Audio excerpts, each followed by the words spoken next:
അമിത ജോലി ഭാരത്തെ തുടർന്ന് പൂനെയിലെ ചാർട്ടേഡ് അക്കൗണ്ടന്റ് അന്ന സെബാസ്റ്റ്യൻ വിടവാങ്ങിയിട്ട് ഇന്നേക്ക് 1 വർഷം.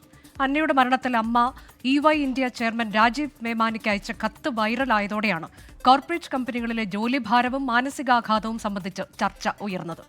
മകളുടെ മരണം തൊഴിൽ ചൂഷണം സംബന്ധിച്ച് ചർച്ചകൾക്ക് തുടക്കമിട്ടെങ്കിലും ഇതുവരെയും പരിഹാരമുണ്ടായിട്ടില്ല എന്ന് അന്നയുടെ മാതാപിതാക്കൾ 24-നോട് പറഞ്ഞു. അവളുടെ ഓർമ്മകൾ മാത്രമേ ഉള്ളൂ ഞങ്ങളുടെ ഉള്ളിൽ. അവളെക്കുറിച്ചുള്ള ഓർമ്മകൾ മാത്രമേ ഉള്ളൂ. പിന്നെ ഒരു ഓർമ്മ ഒന്നും അങ്ങനെ പറയാനൊന്നുമില്ല.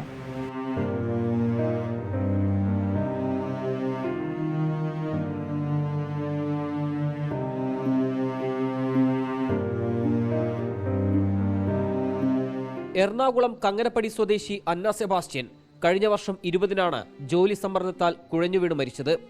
ജോലിക്ക് കയറി 4-ാം മാസമായിരുന്നു അപ്രതീക്ഷിത വേർപാട്. ഔദ്യോഗിക ചുമതലകൾക്ക് പുറമെ അധിക ജോലികൾ മാനേജർ അടിച്ചേൽപ്പിച്ച് രാത്രി വൈകിയും വാരാന്ത്യങ്ങളിലും ജോലി ചെയ്യേണ്ടി വന്നു. മിക്ക ദിവസങ്ങളിലും തീർത്തും ക്ഷീണിതയായാണ് താമസ സ്ഥലത്തേക്ക് അന്ന മടങ്ങിയിരുന്നത്. മാനസികവും ശാരീരികവുമായി അന്ന തളർന്നു. അങ്ങനെയിരിക്കെയാണ് ജൂലൈ 20-ന് അന്ന മരിച്ചുവെന്ന സന്ദേശം കുടുംബത്തെ തേടിയെത്തുന്നത്. തൊഴിൽ ചൂഷണം തുറന്നുകാട്ടുന്നതായിരുന്നു EY ഇന്ത്യ ചെയർമാന് അന്നയുടെ അമ്മ അനിത അഗസ്റ്റിൻ അയച്ച കത്ത്.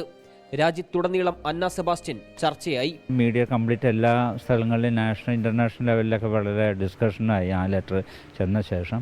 അപ്പോൾ അതും ഒരു വിധത്തിൽ പറഞ്ഞാൽ നന്നായെന്ന് തോന്നുന്നു. കാരണം ഇങ്ങനെ ഒത്തിരി പേര് ഈ സെയിം ഇതിൽ കൂടി കടന്നു പോകുന്ന ഒത്തിരി ജോലിക്കാരുണ്ട്. കോർപ്പറേറ്റ് മേഖലകളിലും അല്ലാതെയുള്ള സ്ഥലങ്ങളിലൊക്കെ ഇത് ഫേസ് ചെയ്യുന്ന ഒത്തിരി പേരുണ്ട്. അപ്പോൾ അവർക്കൊക്കെ എന്തെങ്കിലുമൊക്കെ അതുകൊണ്ടൊക്കെ സഹായം കിട്ടണം എന്നുള്ള ഉദ്ദേശം കൂടി മീഡിയ അറ്റൻഷൻ കിട്ടി. അതും കൂടി ഞങ്ങൾ നോക്കിയായിരുന്നു.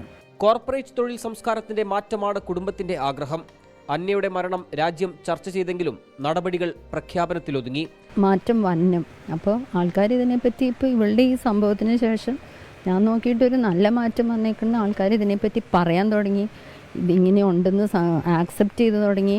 ഗവൺമെൻറ് ഇത് കോർപ്പറേറ്റ്സിന് ഇങ്ങനത്തെ ഇല്ലീഗൽ കണ്ടീഷൻസ് അതിനൊരു മാറ്റം കൊണ്ടുവരണം. എല്ലാ രാജ്യങ്ങളിലും വരുന്നുണ്ട്. ഇന്ത്യയിൽ എന്തുകൊണ്ട് വന്നൂടാ? അന്നയ്ക്ക് ശേഷവും അമിത ജോലിഭാരം പിന്നെയും ജീവനുകൾ എടുത്തു. അന്നയ്ക്ക് ഇനിയൊരു തിരിച്ചുവരവില്ലെങ്കിലും തൊഴിൽ ചൂഷണങ്ങൾക്ക് നിയമനിർമ്മാണത്തിലൂടെയെങ്കിലും പരിഹാരം വേണമെന്ന ആവശ്യമാണ് കുടുംബത്തിനുള്ളത്. നിതിൻ അംബുജൻ, 24, കൊച്ചി.